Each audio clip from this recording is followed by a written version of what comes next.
BFM Business, le grand journal de New York, Sabrina Quagliosi. Le marché de l'art français à la conquête des États-Unis. Pour la première fois, le salon d'art et de design de Salon s'est tenu ici à New York. C'était du 8 au 12 novembre. De nombreux marchands d'art et antiquaires français étaient sur place pour l'occasion. Une foire organisée par le syndicat national des antiquaires et par Sanford L. Smith & Associates.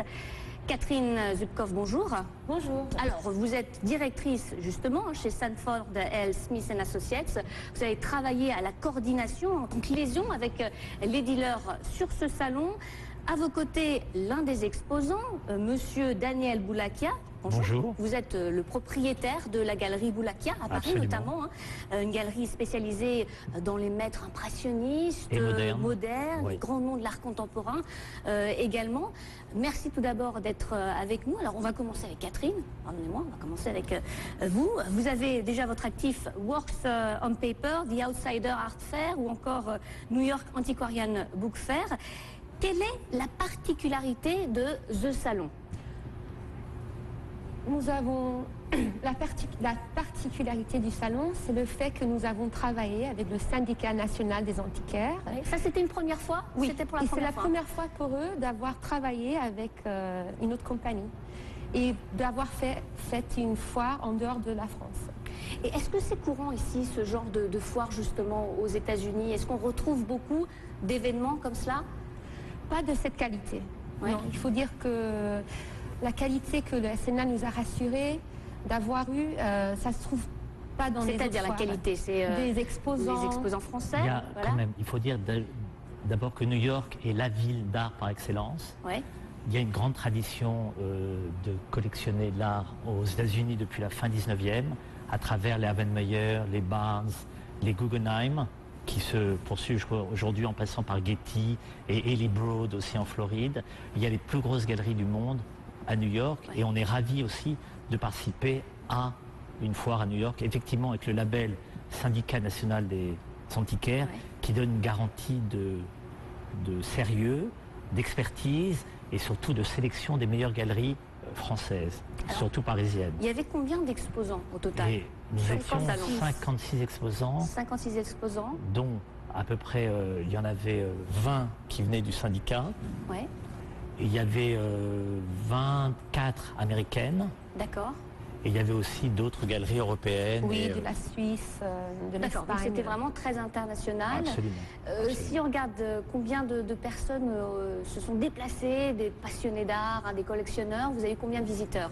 5 000. 5 000, oui. Oui, 5 000 visiteurs. Ça a été très divers ou est-ce que vous avez eu que des Américains en particulier ? On a ou- eu, c'était surtout très très américain, très Ouais. new-yorkais, mais on a hélas eu à supporter l'ouragan, C'est vrai que c'est la pas tombé tempête au de bon moment. neige, la tempête de neige et surtout La présidentielle. la concurrence, la présidentielle aussi, et la concurrence des 2 soirs de vente publique, les grandes ventes à Sotheby's Christie's, qui étaient les mêmes soirs que nos vernissages, Eh oui, qui quelle ne idée, dépendaient faire ça au pas, même moment. non, ça dépendait pas du tout de l'organisation du salon, mais uniquement ils avaient déplacé à cause des élections et à cause de la tempête de neige, ils avaient déplacé les soirs de vente publique. Donc il y aurait pu avoir beaucoup Il y aurait plus de pu avoir monde. beaucoup plus de monde.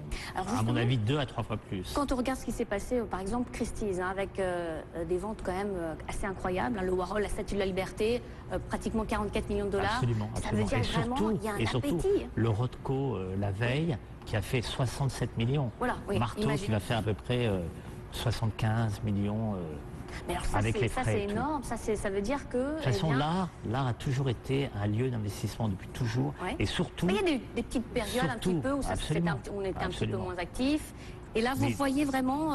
c'est incroyable que le secteur de l'art soit le seul secteur où les gens investissent autant, parce que je crois qu'il y a une grande peur des liquidités, Ouais. il y a une grande peur de garder son Oui, justement, cash oui, et tout. vous l'expliquez comment ça Ce sont les raisons principales qui expliquent cet Comme attrait. on voit une progression des prix dans l'art depuis quand même une vingtaine d'années, une trentaine d'années, il y a beaucoup plus de régularité dans l'art, dans la progression, que dans la bourse. On pourrait dire qu'on retrouve ça aussi dans l'immobilier. Le grand immobilier de luxe, à New York, comme dans les grandes villes européennes, rejoint un peu les mêmes paramètres d'augmentation de l'art aussi. Oui, donc. Donc les gens ont une grande confiance, et ensuite l'art est devenu un produit complètement mondial.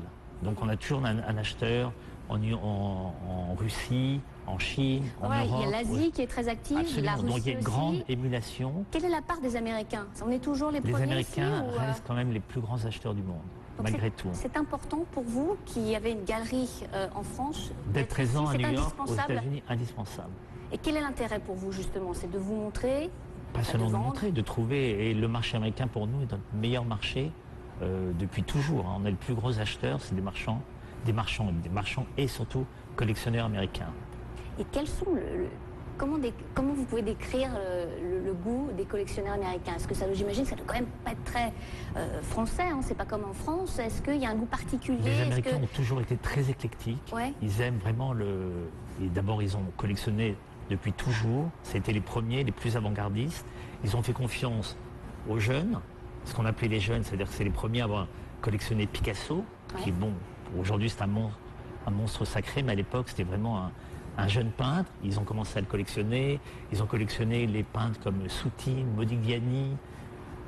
Ils étaient toujours très d'avant-garde et après ils se sont affinés, leurs goûts se sont affinés Ouais. dans toutes les disciplines. Oui, donc il n'y a pas vraiment un style particulier ou un Ils style aiment, particulier. ils aiment le beau en général. Ils aiment vraiment le beau. Ce qui est vrai, C'est hein. vrai, À oui. travers les experts, à travers les meilleures galeries, à travers les musées, à travers ce qu'ils appellent, eux, ils sont très souvent aidés par des curators Ouais. qui sont un peu les garants de leur collection, qui sont un peu leurs conseils. C'est the decorators and the curators. Ouais. Est-ce que vous êtes venu avec quoi par exemple? Nous avons Faites-nous mené rêver un un petit peu. panorama un peu de XXe siècle avec, on avait un super Monet de neige, on avait un Van Dongen fauve, on avait un Pissarro, on avait dans nos tableaux, on avait Braque, Oui. on avait aussi le pop art américain Wesselman, on avait un panorama du XXe siècle. Et est-ce que, eh bien, vous C'était avez- pas mal accroché, on Ouais, avait c'est des très accroché. beaux dessins de Picasso. Là, on a beaucoup de choses en route. On a déjà vendu deux Wesselman. D'accord. On a un petit Pissarro qui devrait aboutir.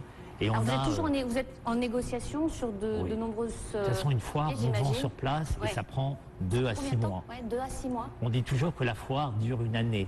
C'est-à-dire D'accord. jusqu'à la prochaine, on est toujours en relation avec les collectionneurs et on est toujours en négociation avec eux. Dites-nous en plus un petit peu plus hein, sur votre galerie Alors, Boulakia. Ça notre fait un petit galerie peu plus de existe. 30 ans que vous existez? Notre galerie existe depuis 42 pardon. ans et j'ai fait Ouais. d'ailleurs les 40 ans de la galerie. L'anniversaire des 40 ans il y a un an avec une grande exposition de dessins, aquarelles et dessins de Picasso. Une rétrospective de toute l'œuvre sur papier de Picasso à la galerie l'an dernier, en octobre. Et vous allez revenir ici? Et on va évidemment venir. Ouais. On est ravis de participer au salon encore. Justement, comment ça se passe? Est-ce que Bah, on vous a avez déjà vocation à refaire Oui, c'est déjà ce en salon cours. C'est tous déjà les en ans? cours. Oui. Oui, On à a un New York. contrat avec l'armerie qui dure 5 ans. D'accord. On a les dates et puis on a le soutien de nos exposants qui nous ont déjà demandé pour leur place. Dans Absolument. la Ah, ça prochaine commence fois. dès reste très aujourd'hui. fidèle. Il faut aller Oui, oui. voir tout de suite Absolument.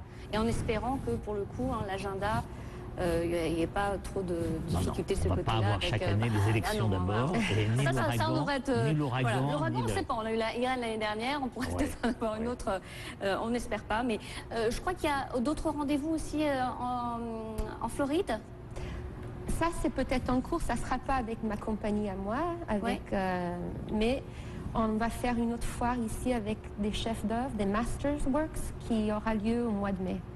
Au mois de mai. Oui. Et donc vous avez donc à chaque fois comment ça se passe vous allez pour vous faire parler de vous. Hein, vous allez voir un petit peu les galeries. Vous Oui, allez. on fait une comment peu ça de marche au jour recherche le jour par rapport aux autres foires qui se passent autour du monde. J'étais cette année à Londres.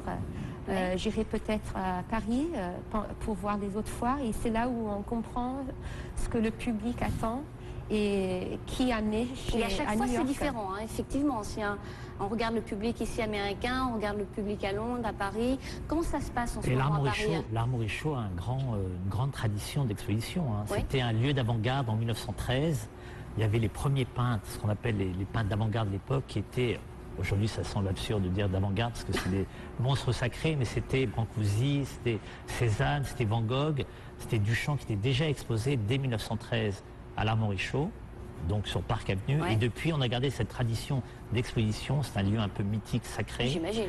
Et c'est très paradoxal d'ailleurs d'être mêlé parce que c'est aussi un lieu militaire.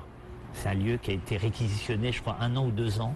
On n'a pas pu exposer parce que pendant la guerre d'Irak, les plus gros moments forts et chauds de la guerre d'Irak, l'endroit a été réquisitionné, on n'avait pas le droit de le louer pour des lieux d'exposition d'art.